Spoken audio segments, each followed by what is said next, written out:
Y otro ya. ¿Qué tal? Muy buen día a todas y a todos. Mi nombre es Omar Romero, soy estudiante del doctorado en Derechos Humanos del Centro Universitario de Tonalá de la Universidad de Guadalajara. Y el día de hoy tengo el gusto de dialogar con el doctor Federico Arena. ¿Qué tal, doctor? Buen día. ¿Cómo está? El doctor Federico Arena lo conocí en un Buen día, seminario Omar. ¿Qué tal? sobre escepticismo en la Suprema Corte de Justicia de la Nación hace un par de meses, y resultó también, bueno, está ahora el seminario sobre teoría, filosofía del derecho y argumentación jurídica en el Instituto de Investigaciones Filosóficas de la UNAM, donde también, pues, digamos, vamos a compartir cartelera, por así decirlo. El doctor va a presentar una ponencia sobre el escepticismo, el tema que nos va a compartir hoy, escepticismo y deberes en el mundo del derecho, deberes jurídicos. El doctor Federico Arena es investigador del CONICET en Argentina, profesor en la Universidad Blas Pascal, también de Argentina, y actualmente está cursando una estancia postdoctoral en la Universidad de Girona. Y bueno, doctor, buen día. El tema, el escepticismo en general, que es esta postura epistemológica que emana naturalmente de la filosofía, y cómo es que se adecua, digamos, a este fenómeno que está pensando como los deberes jurídicos. Si nos puede explicar cómo es que está pensando esta relación entre estos dos predicados y desde qué flanco, si es desde la filosofía seca, la filosofía del derecho, o cómo es que lo está pensando en sentido estricto. Muchas gracias. Bueno, muchas gracias, Omar. Es un gusto participar de esta serie de videos, así que gracias por la invitación. Como conversábamos preparando la ponencia, la charla, mi idea es presentar la posición que en ámbito de la filosofía del derecho puede ser ha sido denominada como escéptica. Esta posición en realidad debería ser precisada porque con esta etiqueta se hace referencia a posiciones que dan respuesta a dos preguntas diferentes. Entonces, hay un escepticismo acerca de la existencia de los deberes jurídicos en general y un escepticismo, en cambio, acerca de la existencia de criterios de corrección de los enunciados jurídicos en particular. Y esas, creo yo, son las dos grandes formas de escepticismo que suelen ser discutidas en ámbito jurídico, o al menos son aquellas sobre las que me voy a concentrar en esta exposición. Entonces, mi idea es introducir eh, brevemente cuáles son sus posiciones centrales y de qué manera, con cuáles argumentos las defienden. Y a medida que avancemos, Omar, si te parece que podemos insistir sobre algún punto o volver sobre alguna consideración, no hay ningún problema. Obviamente, estas dos variantes del escepticismo están conectadas entre sí. Vamos a ver que la variante interpretativa se presenta en algún sentido como heredera de la variante acerca de los deberes jurídicos. La primera de ellas, el escepticismo acerca de la existencia de deberes jurídicos, es una posición que suele ser atribuida a más de una escuela o movimiento filosófico. Históricamente, en ámbito jurídico, se ha atribuido al realismo jurídico escandinavo, aunque también puede ser asociada con el realismo jurídico estadounidense. De todas formas, por razones históricas, el realismo jurídico escandinavo es el primero en formularla. Y aquí llega un punto interesante que en el ámbito de nuestras culturas académicas suele pasar desapercibido, aunque recientemente diferentes autores están insistiendo sobre este punto, que es que un autor sueco, Axel Hagerström, fue, hasta donde tenemos evidencia, el primero en formular la tesis emotivista en metaética. Obviamente no con estas etiquetas, no es que él se autodenominó emotivista en metaética, pero sí fue el primero en formular la idea según la cual los enunciados acerca de deberes morales, o él lo denominaba por el modo en el que se hablaba en la época, los enunciados que contienen ideas morales, pero se trata siempre de enunciados acerca de deberes morales, no son ni verdaderos ni falsos, sino que pueden ser reconstruidos como enunciados que contienen una combinación de una referencia al mundo con un modo de expresar deseos. Y eso lo dijo a inicios del siglo XX, en la década del 10, cuando asume por primera vez como el cargo de profesor de filosofía práctica en la Universidad de Uppsala. En la conferencia de asunción de ese cargo, Hagerström formula por primera vez en filosofía, en esta, digamos, nueva, digamos, en este nuevo contexto en donde ya empieza a hablarse de metaética, la tesis escéptica o la tesis emotivista. Los enunciados morales no tienen valor de verdad. Y lo dice mucho antes de las conocidas formulaciones de Heidegger o de Stevenson, lo cual no quiere decir que no sean valiosas esas formulaciones, porque insertan el emotivismo en un contexto filosófico más amplio, pero es Hagerström el que la formula por primera vez. Y si bien Hagerström está también interesado en el derecho, son fundamentalmente dos de sus discípulos, Alf Ross y Carl Olive Crona, que extienden el alcance de esa afirmación escéptica a los deberes jurídicos, a la existencia de deberes jurídicos. Y si bien nosotros estamos aquí en una conversación por un canal de YouTube y que probablemente la afirmación de que no existen deberes jurídicos no cause ningún escalpor, digamos, cuando Hagerström sostuvo que no existían deberes morales, imagínense en una Europa del norte de inicios del siglo XX, eso generó gran consternación en su audiencia. En esa época, los filósofos desempeñaban un rol público muy importante, sobre todo quienes asumían una cátedra de filosofía práctica, es decir, el discurso de asunción de ese profesor era esperado como marcando parte de la agenda política e intelectual del lugar donde se producía. Entonces, una sociedad que venía siendo dominada por el idealismo bostromiano, donde la idea de que existían entidades más allá de lo que nosotros podíamos percibir estaba instalada, era compartida. Esta idea de Hagerström de que solamente existen aquellas cosas que podemos percibir o que pueden ser advertidas en nuestra experiencia, tal como la vivimos a través de nuestros 5 sentidos, generó claramente consternación en la audiencia, ¿no? Yo creo que intuitivamente buena parte de nosotros tenemos una tendencia hacia el realismo moral, aunque no lo aceptemos y aunque obviamente esto luego pueda ser reformulado, claramente consideramos que hay algunos deberes morales que son innegociables, ¿no?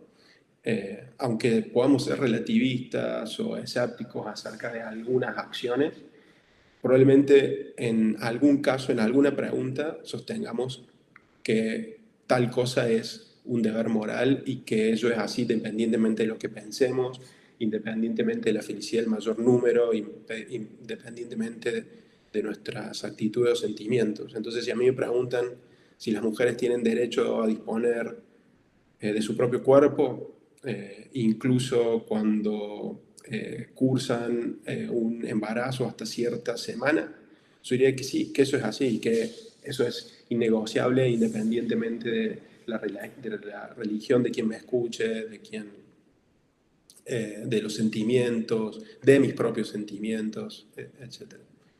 Entonces, yo creo que es importante, y un poco lo hablábamos con Omar, contextualizar las afirmaciones escépticas. Es decir, qué impacto tiene cuando alguien dice no existen los deberes morales y cuando esa afirmación se extiende a los deberes jurídicos, ¿no?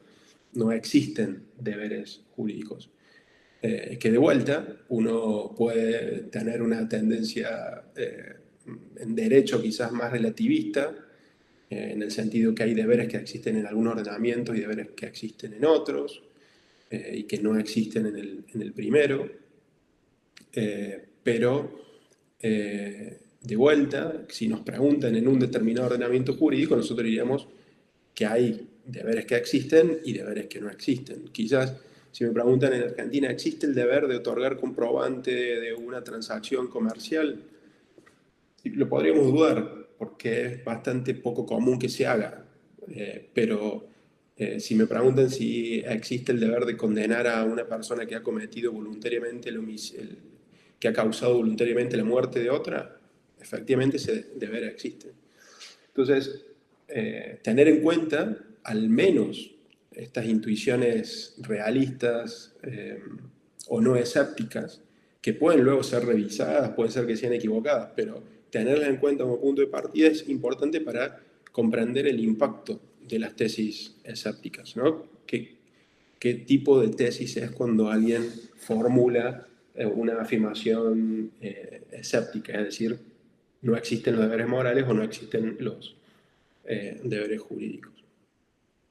Los argumentos a favor de esta tesis escéptica son de distinto tipo.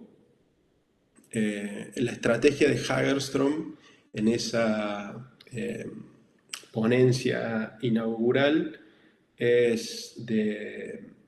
asume dos formas. En la primera va considerando distintos modos en que se ha intentado defender la existencia o objetividad de los deberes morales y los va descartando. Pero no ofrece ningún argumento general en contra de la existencia de deberes morales. Entonces dice, bueno, puede ser que, por ejemplo, para algunos un deber moral existe cuando es compartido dentro de una comunidad de menor o mayor extensión, y Hagerström muestra que esto no funciona para ciertos enunciados o ciertos deberes morales que consideraríamos verdaderos o existentes, incluso si en una comunidad no los consideran tales, o que no consideraríamos existentes, incluso si en una comunidad los consideran tales. Entonces los va descartando, pero no ofrece digamos, un argumento general en esa primera parte. En cambio, quizás ofrece un argumento más general cuando se dedica a analizar el funcionamiento de los enunciados morales, y allí es donde sostiene que lo fundamental de este tipo de enunciados es que, si bien lo voy a decir con una terminología posterior, no refieren a nada en el mundo, sino que expresan ciertas emociones o ciertos deseos o cierto tipo de actitudes que no tienen la dirección de ajuste de los enunciados descriptivos. Entonces, el argumento insinuado por Hagerström en esa ponencia inaugural es un enunciado un argumento primordialmente empirista. Esto es luego desarrollado con mayor detalle por Karl Olive Crona, en su libro El derecho como hecho. Olive Crona es un discípulo de Hagerström. Fue un poco polémico como filósofo por su apoyo inicial a los movimientos nacionalsocialistas en Europa. Pero si nos concentramos en este libro de Derecho como hecho, allí lo que muestra Oliver Kroner respecto de los enunciados de deber jurídico es que todos los intentos por reducir la existencia de un deber jurídico a un enunciado empírico fracasan. Entonces, por ejemplo, para algunos existe un deber jurídico, y esto es interesante porque anticipa un argumento que el propio Herbert Hart emplea luego en el concepto de derecho casi 30 años, 25 años después, que es el de los sentimientos.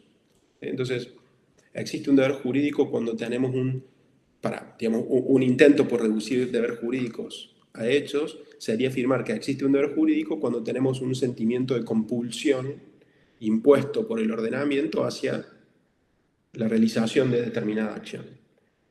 Y lo que dice Oliver Kroner, que el sentimiento no es ni necesario ni suficiente para la existencia del deber. No es necesario porque si fuera necesario, dice Oliver Kroner, quiere decir que únicamente tendrían deberes los buenos ciudadanos, mientras que los anarquistas o incluso los con tendencia a delinquir no tendrían ningún deber, porque no tendrían ningún sentimiento de sujeción al derecho. Y tampoco es suficiente, porque si fuera suficiente, quiere decir que el derecho no se podría distinguir de las amenazas de un mafioso, de un asaltante, digamos, porque también en ese caso las personas, cuando sufren la amenaza, realizan una acción bajo la presión de un sentimiento de compulsión. Entonces, aunque haya sentimiento también en esos casos, no diríamos que existe deber.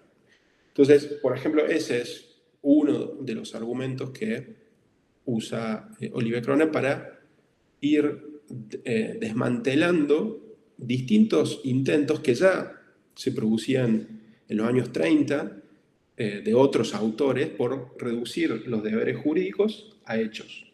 Esto era algo que estaba dando vuelta como una especie de proyecto filosófico general en la primera parte del siglo XX de extender estas herramientas analíticas vinculadas con la ciencia empírica a cualquier ámbito del conocimiento, sobre todo para otorgar ese ámbito credenciales epistemológicas más robustas. Y bueno, había ya en ese momento intentos por mostrar que los deberes jurídicos podían ser reducidos a hechos, y Oliver Kroner muestra que no hay nada en el mundo que puede ser percibido por nuestros sentidos que coincida con los deberes jurídicos. Y frente a esto, claramente las opciones son dos: o bien los deberes jurídicos existen en otro mundo, o bien los deberes jurídicos no existen. Como Oliver Kroner es un empirista, su conclusión es la segunda: los deberes jurídicos no existen, y es por eso que todo lo que hay es una maquinaria estatal que produce ciertos efectos psicológicos en los destinatarios y que logra mantenerse gracias a esos efectos psicológicos, pero no porque exista ningún deber en particular. Un punto interesante en esta reconstrucción del escepticismo escandinavo es la forma de escepticismo que se le suele atribuir. De vuelta, esto es una discusión que emplea terminología contemporánea, que no estaba disponible a Hagerström, ni siquiera a Oliver Kroner, y que por lo tanto no es una atribución que se hayan hecho ellos mismos, como hoy actualmente hay filósofos que sostienen ser emotivistas o no cognitivistas o expresivistas o defensores de la teoría del error. Digamos, actualmente son rótulos o etiquetas autoatribuidas o rechazadas, pero que están en juego. En cambio, Hagerström y Oliver Kroner no las... Si bien Oliver Kroner llegó a conocer la literatura, que sobre todo Hagerström no participó en la discusión sobre la etiqueta. Pero lo interesante es que los lectores contemporáneos de Hagerström sostienen que en su obra no solo estaba presente la primera formulación del escepticismo emotivista o expresivista, aquel según el cual los enunciados morales carecen de valor de verdad porque no son otra cosa más que expresión de nuestras actitudes o deseos, sino que en Haberstrom podemos encontrar también una primera formulación, si bien hay quienes la remontan incluso a Hume, pero aquí en Haberstrom parecería encontrarse la primera formulación más, digamos, con herramientas filosóficas ya similares a las que empleamos hoy, de la variante del escepticismo denominada teoría del error o el escepticismo del error. Es decir, en Haberstrom parecería haber elementos para atribuirle sí, tanto el escepticismo expresivista como el escepticismo del error. Yo no estoy de acuerdo con esto. Yo creo que es claro que en Haberstrom está el escepticismo expresivista. Como dije al inicio, está claramente formulada esa tesis en su ponencia inaugural al asumir la cátedra de filosofía práctica en Uppsala. Allí lo hice explícitamente y luego lo desarrolla en textos posteriores. Pero no estoy de acuerdo, o al menos no estoy convencido, de que se pueda encontrar en Haberstrom la formulación de una teoría del error. Y para entender por qué no estoy de acuerdo con esto, necesitamos aclarar dos cosas. La primera es qué es una teoría del error, y la segunda es qué evidencia hay en Haberstrom acerca de que haya defendido una teoría del error. La formulación, el locus clásico de la teoría del error son los trabajos de John Mackey, en donde sostiene que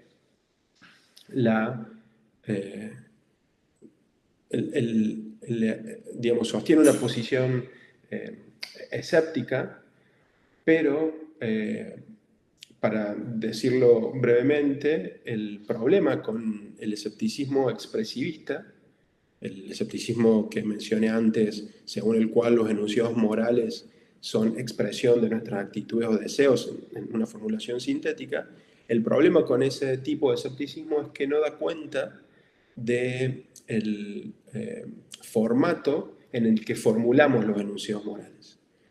El lenguaje, el discurso moral, es un discurso que tal como es formulado parece tener pretensiones descriptivas. Es decir, en el lenguaje moral no es un lenguaje que empleamos tal como podemos emplear el lenguaje al momento de expresar emociones abiertamente.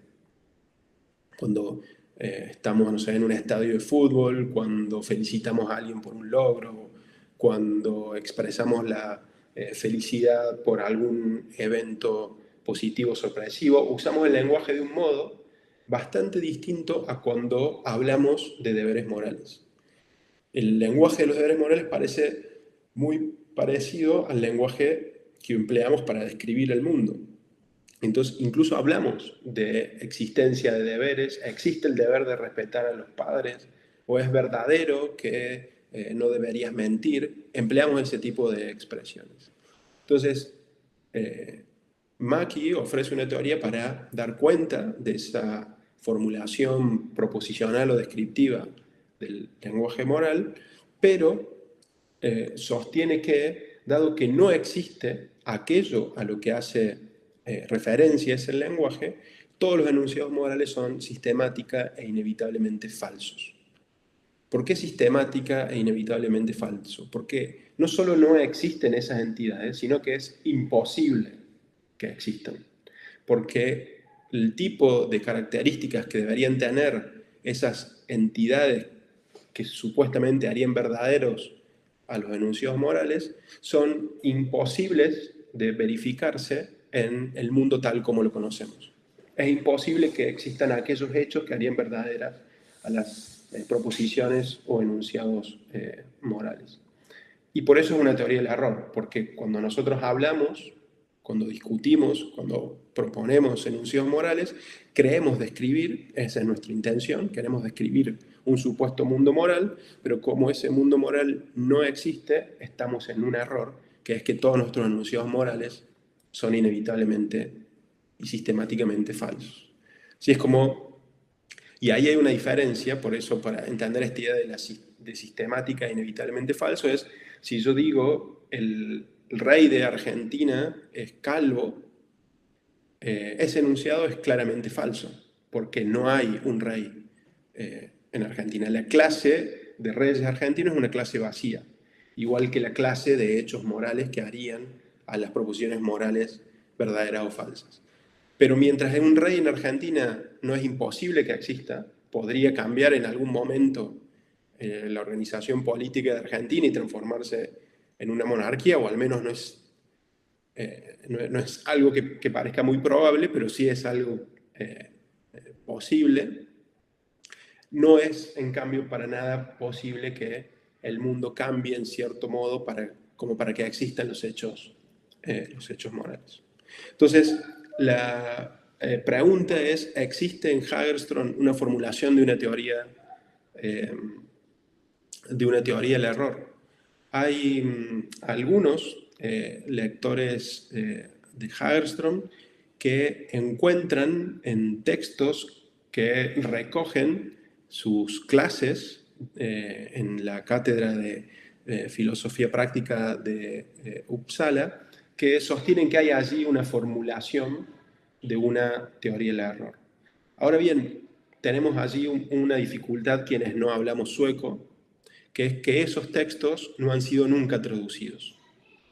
Eso es en general una dificultad para acercarse a la escuela escandinava. De hecho, los textos de Hagerström fueron traducidos al inglés casi 40 años después.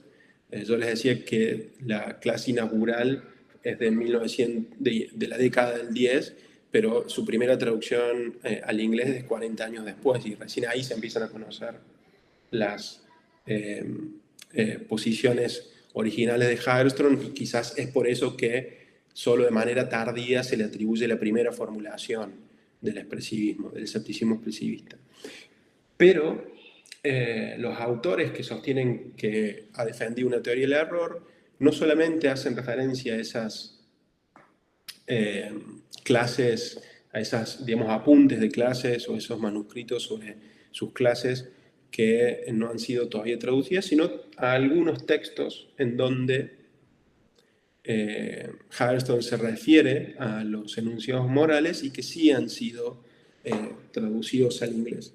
Para no entrar, después si quieren podemos ir a los detalles estos textuales, pero de las citas que señalan en donde Hagerström parecería formular una teoría del error, a mí me parece que no se sigue que aquello que Hagerström sostiene es un error sea del mismo tipo que la teoría del error de Mackie.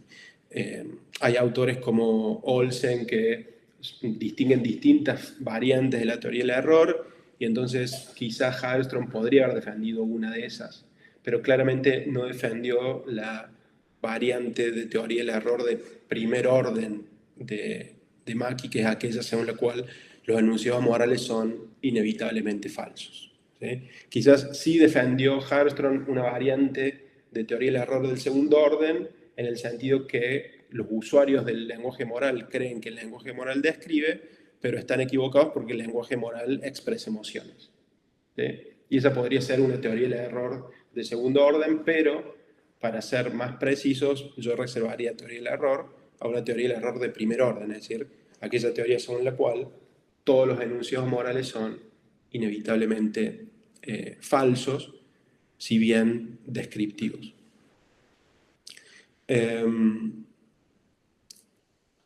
Esa, por un lado, la variante del escepticismo, entonces, respecto de los deberes jurídicos. Como decía, entonces, sus mayores exponentes son estos filósofos que formaron parte de la escuela de Uppsala, del realismo jurídico escandinavo, que tuvo mucha influencia, sobre todo a través de la obra de Alf Ross, que es otro de los discípulos de Hagerström, en el realismo jurídico italiano, el realismo jurídico de la península. Alf Ross es un personaje muy interesante en esta historia, porque Alf Ross es danés, no sueco, y tuvo todo un periplo formativo académico que lo llevó a entrar en contacto con la escuela de Uppsala y con Hagerström en particular. Ross era, bueno, es muy, muy conocido, pero brevemente, esto está muy bien contado en una biografía de Ross escrita por Ewald, en donde digamos, cuenta este periplo de Ross como estudiante de doctorado.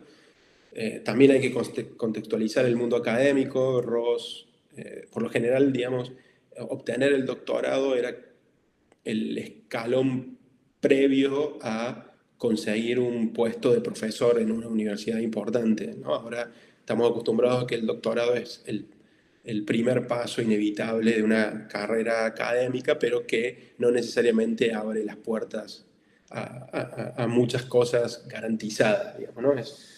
Somos muchos los estudiantes de doctorado o los que hemos hecho un doctorado y sabemos lo difícil que es continuar en la carrera académica después de terminarlo. En cambio, en ese momento, un doctorado bien hecho era casi el escalón previo a la obtención de un puesto importante de profesor. Entonces, Ross estaba haciendo su tesis, es guiado sobre todo por un profesor de derecho de dogmática, sobre todo dogmática civil, y como en esa época hay un momento de viaje formativo en que para culminar con la formación se recorren otras instituciones. Ross pasa un tiempo en París, todo esto lo hace acompañado por su mujer, y luego termina en Praga, donde conoce a Hans Kelsen y queda maravillado por las clases de Hans Kelsen. Y eso se traduce en el manuscrito que le envía a su director de doctorado, que no lo recibe con digamos, con buena actitud, el hecho de que su discípulo ya no esté maravillado, o mejor dicho, que esté maravillado por otro profesor que no es el que le dirige el doctorado. Y la tesis de Ross es rechazada. Digamos, ahí hay dos lecturas. Algunos se lo atribuyen. Ross, en la biografía de Ewald, parece que se lo atribuía a esta especie de encono que había suscitado el cambio que se había producido en su pensamiento, sobre todo luego de conocer a Kelsen. Y otros sostienen que en realidad la tesis no estaba muy bien, ¿no? Que no era. Pero sin embargo, eso le produce a Ross un efecto muy, muy fuerte, un efecto emocional muy, muy fuerte. Ahí se complican las cosas en Dinamarca y por fortuna, a través de los amigos que había hecho en París, logra conectarse con Hagerström y Hagerström lo convoca a Uppsala y de ese modo termina encaminando su carrera académica, que obviamente es muy exitosa en distintos ámbitos, también en el institucional. La obra de Ross, sobre todo sobre el derecho y la justicia, que también allí hay una linda historia de traducción, Omar, que quizás a vos te interese, no sé si la conoces, después en todo caso podemos volver. Esa es una obra publicada en el 53 en danés, que en el 58 es traducida al inglés, y en el 63, si no me equivoco, es traducida al español, y cada versión cada traducción tiene una versión distinta respecto de un término fundamental, que es Goeldende en el libro danés. Tal es así que hace un par de años ha salido una nueva traducción en inglés intentando resolver eso, ese punto, pero que no ha tenido muy buena crítica esta nueva traducción. A través de Ross, la idea del realismo escandinavo tienen, no solamente Ross, ¿no? Pero esto siempre son reducciones en estas historias de las ideas, tiene una gran influencia en la escuela del realismo jurídico genovés, cuyo fundador es Giovanni Tarello, de la Universidad de Génova, y cuya obra es luego continuada por distintos de sus discípulos, pero principalmente por Riccardo Guastini, Paolo Comanducci y Pierluigi Chiassoni. Y con distintos matices, claramente, pero que en general, también como reduccionismo, se podría afirmar que traducen las tesis escépticas de los enunciados de deber a los enunciados interpretativos. Entonces, ahora ya no es la pregunta si existen deberes jurídicos y si los enunciados de deber jurídicos son verdaderos o falsos, sino que ahora existen significados, o mejor dicho, los textos normativos tienen o no significado, y los enunciados interpretativos, es decir, los enunciados que atribuyen significado a esos enunciados, son verdaderos o falsos. La tesis que caracteriza el escepticismo genovés, que puede ser etiquetado como una variante moderada de escepticismo interpretativo, es la tesis según la cual los enunciados interpretativos carecen de valor de verdad. Y eso se debe no tanto a que los textos normativos carezcan de significado, sino a que poseen una pluralidad de significados.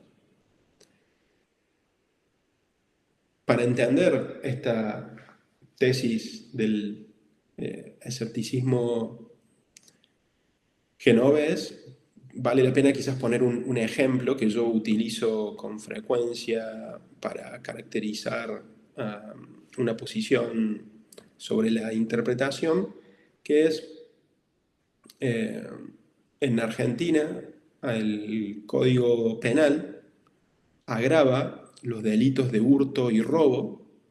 Una de las agravantes de los delitos de robo y hurto es cuando aquello que ha sido hurtado o robado es un vehículo dejado en la vía pública.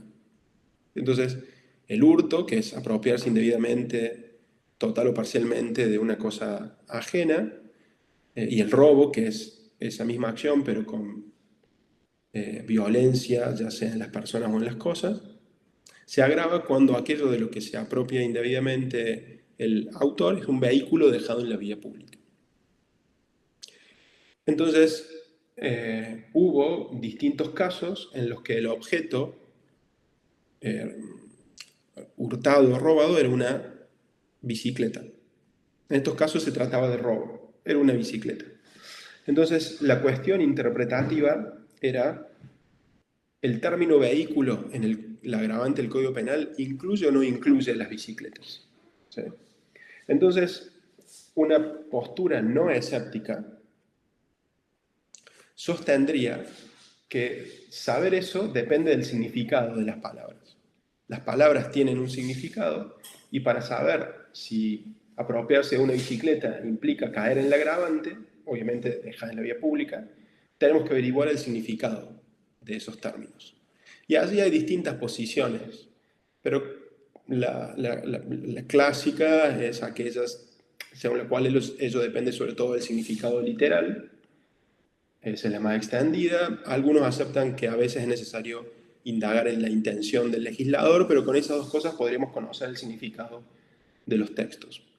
Y eso dicen, por ejemplo, los jueces, o dijeron, los jueces de una de las salas de la Cámara de Casación Penal de la Argentina, dijeron que en el diccionario podemos ver que vehículo es todo medio de transporte de personas o cosas, y que las bicicletas son velocípedos, y que los velocípedos son un medio de transporte de personas o cosas a tracción humana y con pedales, etc. Y que eso permite conocer el significado de vehículo.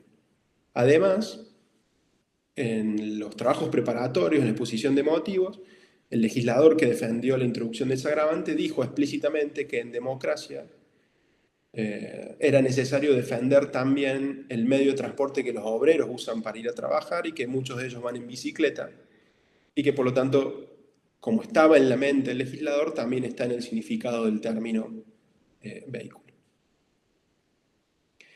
Esto coincide, digamos, con muchas posiciones en interpretación. Para un punto de vista no escéptico, entonces los enunciados interpretativos, el enunciado según el cual vehículo incluye a las bicicletas, es un enunciado verdadero si atribuye el significado correcto y falso en caso contrario.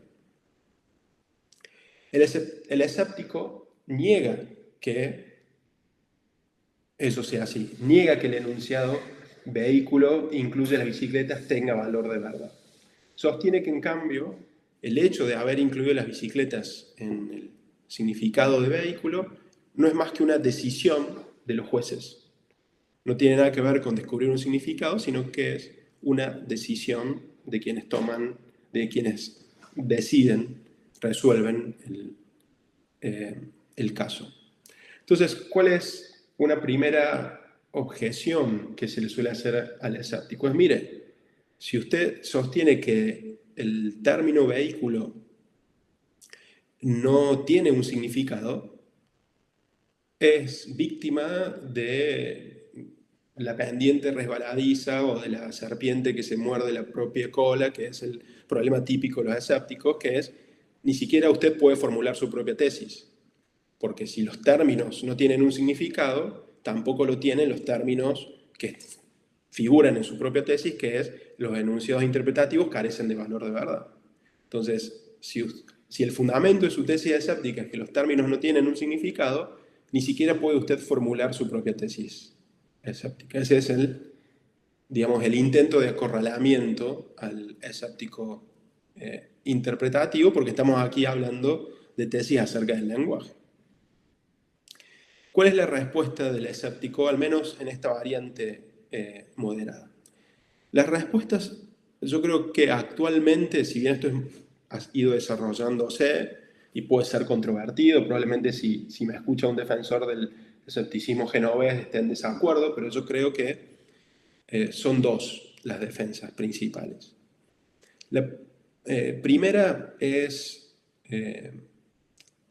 evitar la afirmación de que los términos carecen de significado, sino sostener que los términos poseen más de un significado. Entonces, es falso que el escéptico moderado sostenga que no hay significado, sino que el escéptico moderado sostiene hay más de un significado. Y por lo tanto es el intérprete el que termina decidiendo cuál de esos dos asociar.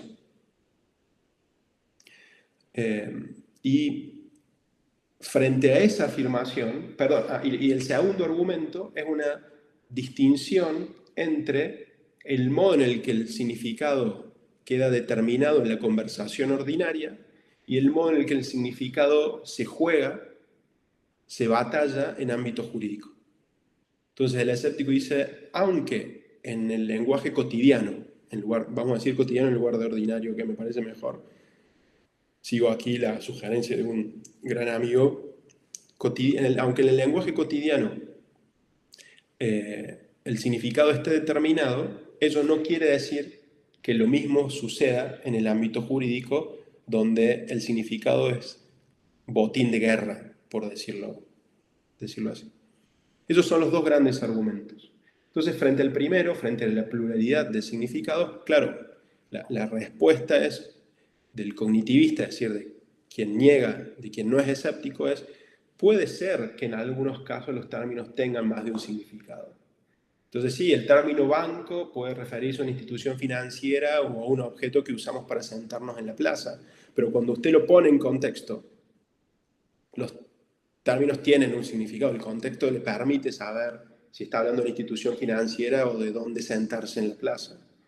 O puede ser que los términos tengan cierto ámbito de indeterminación, pero del hecho de que a veces lo tengan, no quiere decir que no haya casos claros. Entonces puede ser que vehículo sea dudoso si hablamos de un ascensor. ¿Un ascensor es un vehículo o no?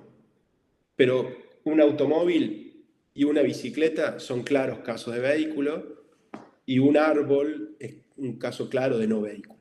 Entonces, el hecho de que a veces tengan más de un significado no quiere decir que impida la verdad o falsedad de enunciados interpretativos. Frente a esto, el escéptico responde también con esos dos argumentos que mencioné y ahora los desarrollo un poco más, que es el problema de la pluralidad de los significados de los términos en ámbito jurídico no es un problema que provenga de las reglas del lenguaje. Es cierto que las reglas del lenguaje, las semánticas y las sintácticas para distinguir, aunque los límites no sean siempre claros, en algunos casos producen ambigüedad, ¿no? La semántica en el caso de banco y las sintácticas porque hay veces que la estructura de una oración no permite decidir entre dos posibles significados. Una oración bien construida puede, no obstante, ofrecer dos interpretaciones distintas. Entonces, si yo digo el dueño de la villa de una casa en la Toscana italiana aseguró la puerta, bueno, ahí el enunciado es claramente ambiguo por las reglas semánticas porque asegurar puede querer decir contrató un seguro o la fijó para que el viento no la golpee. Pero si agregamos contexto, probablemente vamos a saber cuál es el significado. Y también puede ser, cuando yo digo el dueño de esa villa aseguró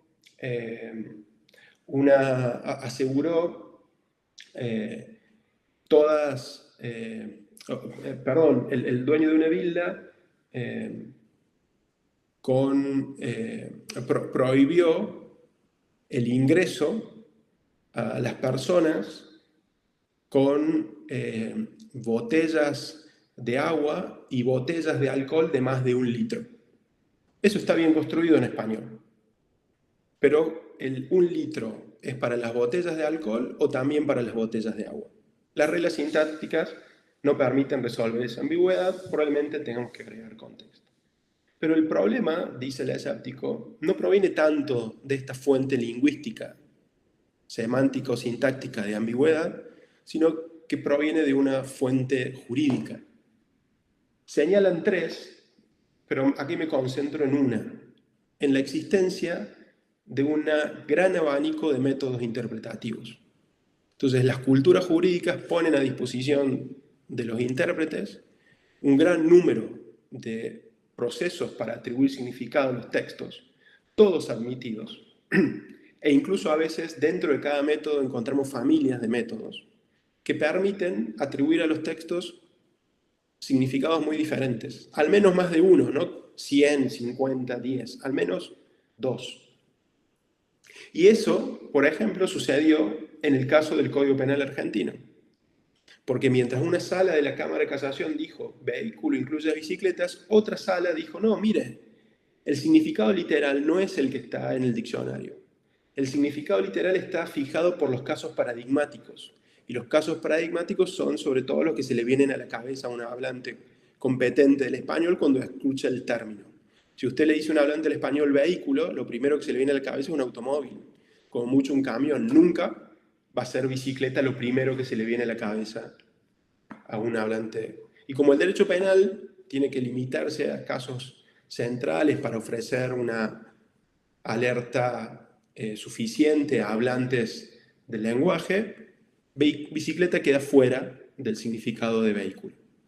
Y ninguno de estos jueces, los que usaron una variante del literal diccionario o de la intención del legislador, o el que usó esta variante de caso paradigmático del significado literal, fueron acusados o removidos, fueron removidos sus cargos o ni siquiera llevados ante el Consejo de la Magistratura por esa sentencia. ¿Por qué? Porque emplearon métodos interpretativos admitidos en la cultura jurídica argentina, y lo mismo sucede en cualquier otra cultura. Los ejemplos podrían ser muchos más, los pone Ricardo Guastini, y lo podemos encontrar en muchos otros seguidores de sus ideas, más allá de que pertenezcan o no a la escuela genovesa. Entonces, la verdadera fuente de la equivocidad, es decir, la verdadera fuente del hecho que los enunciados jurídicos, que los textos normativos tengan más de un significado, son los métodos interpretativos. La posibilidad que tienen los juristas de, a través de diferentes procesos, atribuir más de un significado a un mismo texto normativo. Y eso es lo que hace que el juez, el intérprete, tenga que decidir entre uno u otro, y que eso no sea más que una decisión que tiene como resultado un enunciado que no es ni verdadero ni falso. Y el segundo gran argumento que les decía en defensa del escepticismo, en contra de la idea de que inevitablemente tenemos que aceptar que en el lenguaje al menos algunos significados están determinados, es la distinción entre la conversación cotidiana y el ámbito jurídico. Hay distintos, Pierluigi Chiassoni lo pone esto en términos de juegos lingüísticos, pero hay una formulación que a mí me gusta mencionar, que es de Bruno Celano, que si bien no pertenece a la escuela genovesa en sentido estricto, ha defendido en distintas ocasiones sus tesis, no porque quiera incorporarse a la escuela, sino porque compartía alguna de ellas. Y una de las que comparte es esta distinción entre la interpretación en la conversación cotidiana y la interpretación en ámbito jurídico. Y con esto, Omar, voy cerrando esta presentación, y de última, que creo que ya estoy llegando a la hora sin la conversación, pero de última, si te parece, podemos luego, antes de cerrar, abordar algunas consideraciones o preguntas que tengas, observaciones, digamos, ¿no? No necesariamente críticas o contraargumentos. Pero lo que decía este modo de presentar este argumento de Bruno Celano me parece muy atractivo, que es, mire, en la conversación cotidiana encontramos una actitud cooperativa. Quienes participan de esa empresa comunicativa tienen la intención de que lo que quieren decir sea comprendido, reconocido por el destinatario, por el oyente del mensaje. Entonces, podemos encontrar allí en funcionamiento el principio de cooperación y todas las máximas que se asocian a ese principio, sobre todo después de la obra de Paul Grice, ¿sí? Entonces, el principio de cooperación es un principio entre reconstructivo, pero también normativo respecto de la práctica comunicacional, que es participe en una conversación de manera tal que su mensaje pueda ser comprendido por el oyente. Y así se derivan distintas máximas, la máxima de cantidad y de calidad, ¿no? De cantidad es no diga más de lo necesario ni menos, y la de calidad no diga aquello que sabe que es falso, ni tampoco diga aquello respecto de lo, ni tampoco afirme como verdadero aquello respecto de lo cual no tiene evidencia. Y después las máximas de modo: no sea oscuro, no sea ambiguo, use términos con el significado compartido, etcétera, etcétera. Y las personas en la comunicación ordinaria, en la mayor parte de los casos, tienden a comportarse siguiendo estas máximas. En cambio, en el ámbito jurídico lo que sucede, y esta es una expresión ilustrativa de Celano, es una batalla por el texto, una batalla por el significado. ¿Por qué? Porque cuál sea el significado que termine siendo atribuido a un texto implica consecuencias muy importantes para las personas involucradas. En el caso de vehículo, incluir o no bicicleta en el alcance de su significado implica en la legislación argentina la posibilidad de acceder a un cumplimiento condicional de la pena. Porque si el robo es agravado, la pena es de cumplimiento efectivo, porque supera el mínimo legal. En cambio, si el robo no es agravado, es posible obtener un cumplimiento condicional de la pena, es decir, no terminar encerrado. Entonces, claro, la batalla por incluir o no bicicleta en vehículo es una batalla por el texto. Allí no estamos cooperando, intentando que nos comprendan al comunicarnos. Estamos tratando de definir de qué lado cae la moneda en cuestiones muy importantes para nuestras vidas. Entonces, no podemos aplicar el principio de cooperación ni las máximas que le siguen en ámbito jurídico, lo cual quiere decir que aun cuando el principio de cooperación permita decir que en el contexto de la conversación cotidiana el significado muchas veces está determinado, eso no es así en el contexto jurídico donde ese principio no tiene aplicación. Entonces, como conclusión, el escéptico interpretativo sostiene que los enunciados interpretativos carecen de valor de verdad y por lo tanto no tiene sentido decir que un juez se equivoca o no al momento de asociar un significado a un término. Al menos no se equivoca jurídicamente. Podemos criticarlo de distintos puntos de vista, pero no jurídicamente. Y de vuelta, para sí ahora cerrar, vuelvo a lo que decía al inicio, lo importante que es tener en cuenta el impacto de una tesis escéptica, que así dicha, en este contexto puede no generar ninguna perplejidad, pero piensen ustedes cuáles son sus intuiciones respecto de la actividad judicial. Si pueden o no equivocarse los jueces. Yo creo que nuestras intuiciones son cognitivistas, los jueces pueden equivocarse. Un juez podría interpretar incorrectamente un texto. Sin embargo, la tesis escéptica es que eso no es así, es decir, que no tiene sentido afirmar de una interpretación jurídica que sea verdadera o falsa, no tiene sentido decir que se equivocó, ¿no? Y entonces eso permite capturar el impacto y la importancia y el interés de la tesis escéptica. Bien, quedaron obviamente muchas cosas para comentar sobre estas distintas formas de escepticismo, muchas cosas para precisar, pero creo que ya me extendí por cerca de una hora y si te parece puedo dejar aquí la exposición y de última, digamos, cerrar o concluir con una conversación. Sí, muchas gracias, doctor, por el argumento. A mí me parece sumamente interesante desde que lo escuché en estos foros de la Suprema Corte, naturalmente la atracción, ¿no? En este sentido filosófica, porque, bueno, entiendo perfectamente de lo que está hablando, quizá alguien que no tenga formación como filósofo o que no esté familiarizado con estos textos de filosofía jurídica, quizá pueda no entender lo mismo por la misma asignación semántica del contexto. Eso tiene que ver bastante con el uso del lenguaje. En ese tenor, doctor, me gustaría introducir a la palestra 3 argumentos, o sea, principalmente es como una especie de diálogo.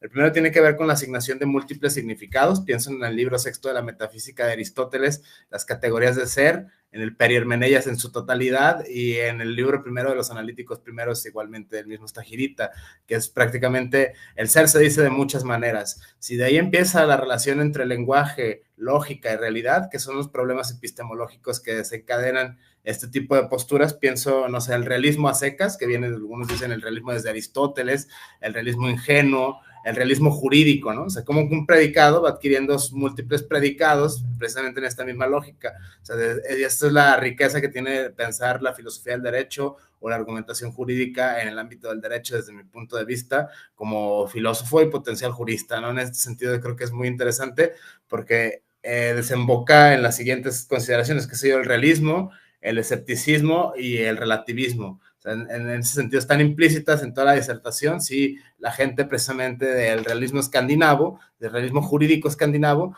tiene pues diferencias de opinión acerca de este argumento. Me parece interesante como el valor de verdad no viene dado por un mero cognitivismo, cosa que ya ensayaba en el siglo XX, pues toda la filosofía del siglo XX, prácticamente pienso, no sé, en Edward Moore, la falacia naturalista, pienso en Wittgenstein, Russell, Frege, Davidson, o sea, gente que hace filosofía del lenguaje, gente que hace filosofía de la mente, y felicitarlo, doctor, porque bueno, estos textos son en sí áridos. Quien quiera sentir el vértigo de una lectura realmente interesante, pesada, o sea, que se necesita intérprete, se necesita historiador, se necesita saber los contextos, el concepto en su contexto, porque son conceptos muy, digamos, muy escurridizos. El mismo concepto ya de realismo, bueno, puede significar muchas cosas según se lo entienda. Sobre todo los argumentos, esta capacidad sintética es de admirar desde mi punto de vista, doctor. Es como una especie de realidad a propósito del realismo, porque estos textos son debates muy fuertes. O sea, estos textos, 2 cuartillas de cualquier libro de estos y terminas con, no sé, fuera de contexto, vaya. O sea, estos son realmente textos difíciles de leer, de filosofía contemporánea, filosofía del siglo XX, filosofía clásica en el caso de Aristóteles.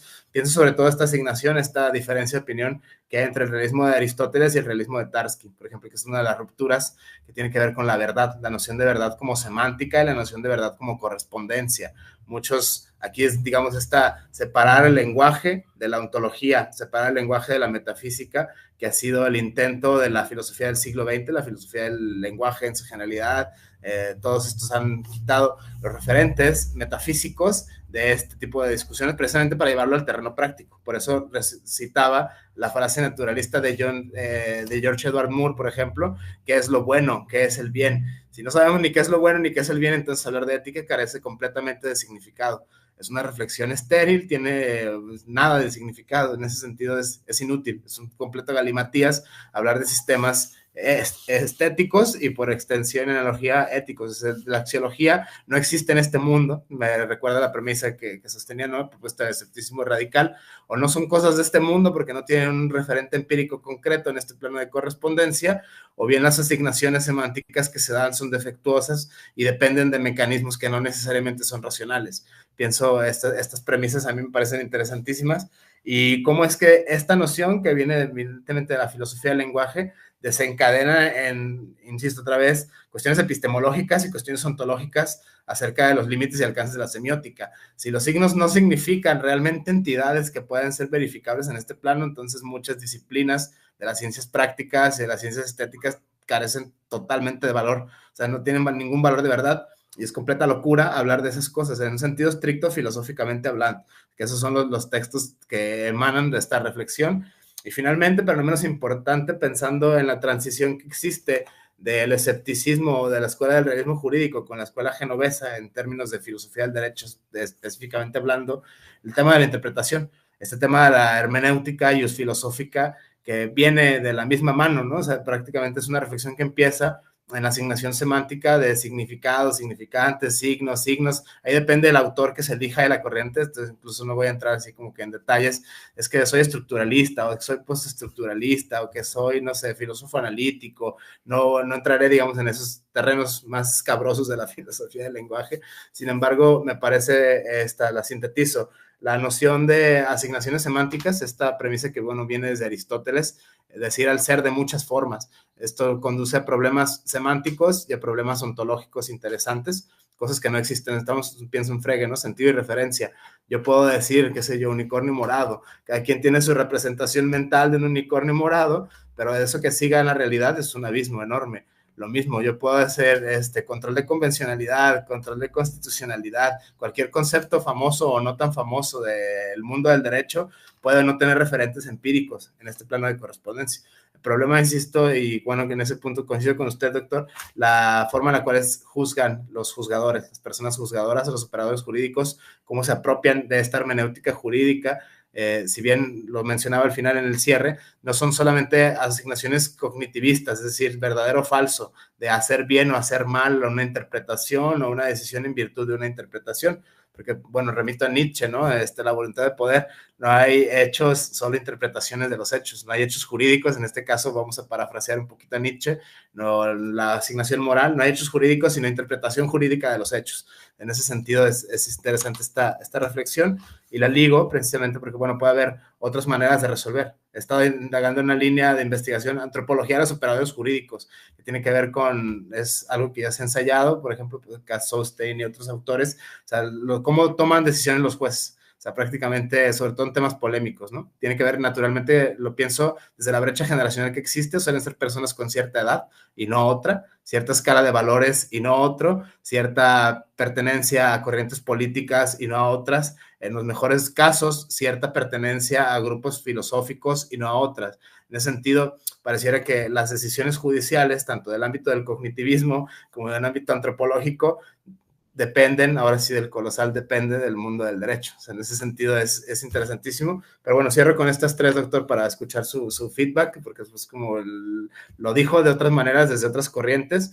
Prácticamente esto es muy interesante. La asignación de significados. O sea, ¿de dónde viene asignar? Mencionaba, encontrar juristas, no sé, citando a la RAE, encontrar juristas, citando otros textos, a mí me parece mucho que desear, ¿no? Incluso estás hablando en un lenguaje coloquial, o sea, o estás hablando en un lenguaje técnico, que eso es así como que la primera brecha, digamos, metodológica interesante, porque, bueno, esto se escucha en recintos legislativos, esto se escucha en tomas de decisiones, esto se escucha en otros ámbitos que no son necesariamente el académico, ¿no? Pensando sobre todo la amplia gama de factores que tiene el uso del lenguaje jurídico y cómo el lenguaje y la realidad, ¿no? Citando a Oliver Crona en ese sentido también, cómo es que influye o no el lenguaje que utilizan los juristas para determinar lo que sea o no la realidad, que es lo que lleva a la segunda premisa, ¿no? O sea, es la asignación de significados, la asignación semiótica en sentido estricto, cómo esa asignación semiótica puede tener relación con la realidad y cómo esa relación o no relación con la realidad se interpreta.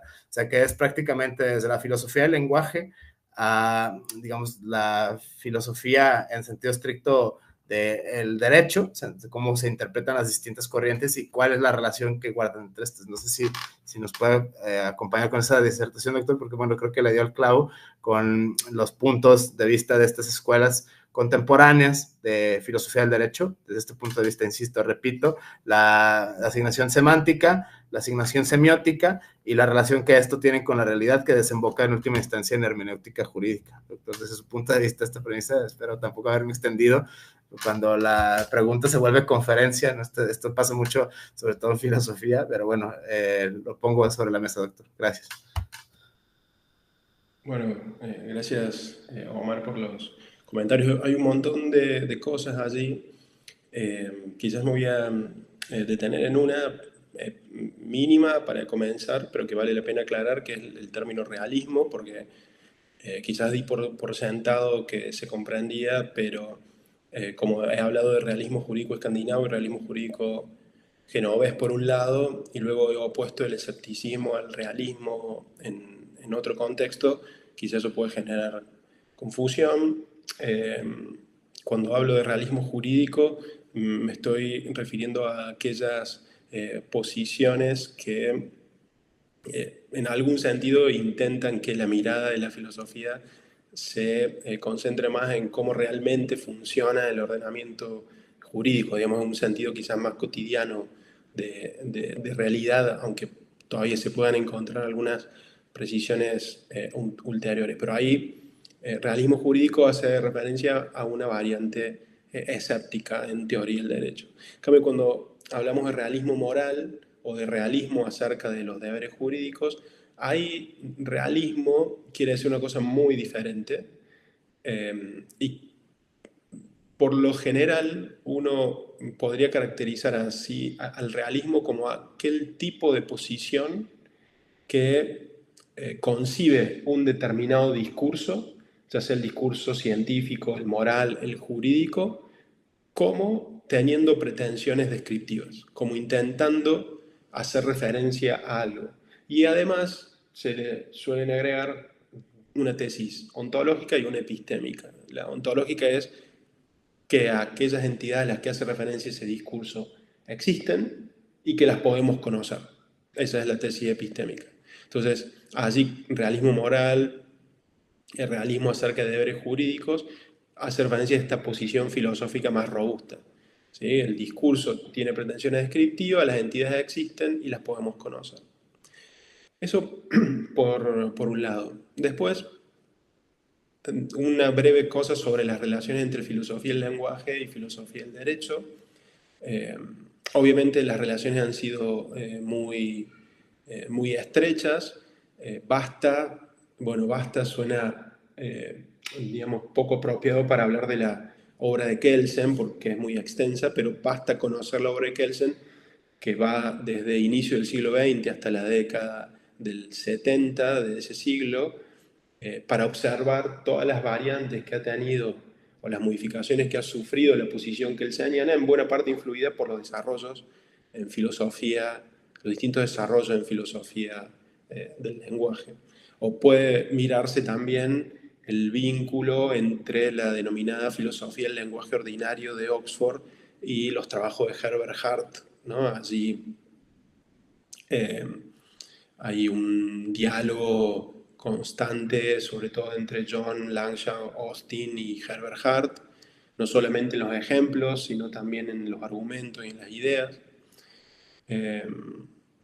Y puede mirarse también la extendida influencia de los trabajos de los dos Wittgenstein, si es que admitimos esta distinción, el Wittgenstein del Tractato y Wittgenstein de las investigaciones, en numerosos filósofos del derecho, tanto desde el lado escéptico como los Critical Legal Studies, como desde el lado cognitivista, como el mismo Hart, para quienes no ven en Wittgenstein un escéptico. ¿Sí?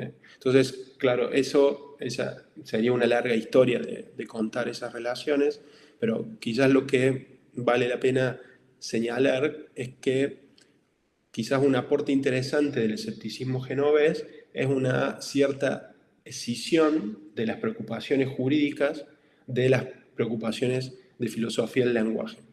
Es decir, para entender cómo hacer filosofía analítica del derecho, es importante, y probablemente cualquier otro tipo de filosofía del derecho, pero dado que ellos son analíticos, es importante comprender cómo funciona el lenguaje. Y para eso sirve la filosofía del lenguaje.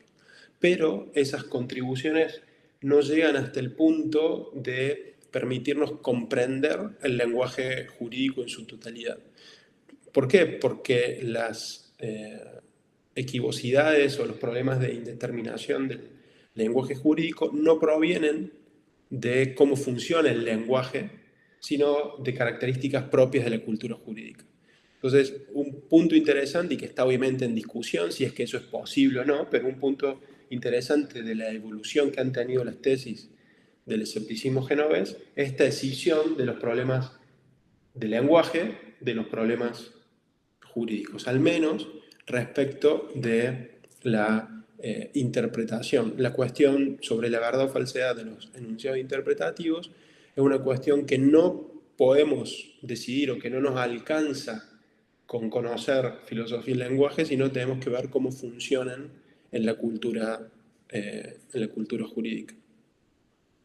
Eso brevemente agregaría, Omar, a tus consideraciones, que obviamente abrieron más de un punto, pero bueno, lo dejaría allí, ya que estamos llegando a la hora y media.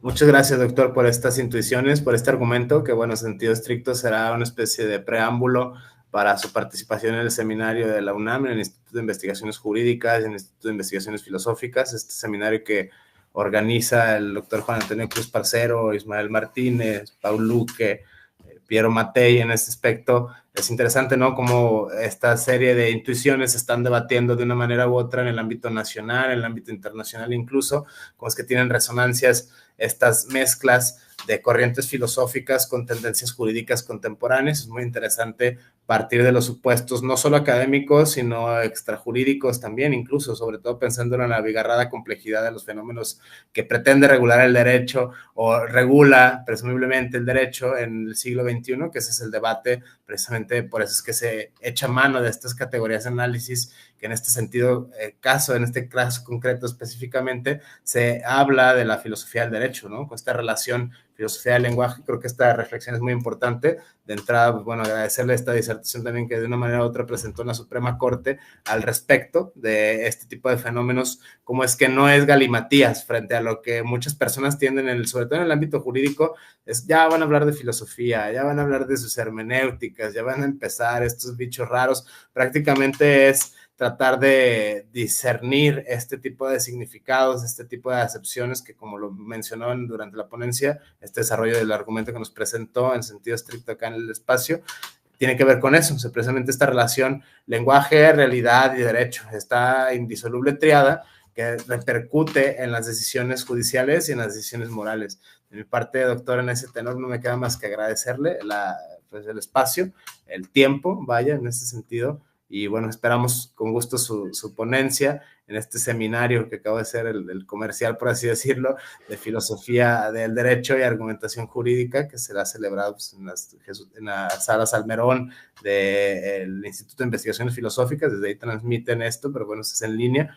Igual, bueno, quedo pendiente de la ponencia. Doctor, mucho gusto coincidir en este espacio y agradecerle que nos haya compartido estas intuiciones filosóficas que emanan de debates contemporáneos, relativamente recientes, del presente, del siglo XXI.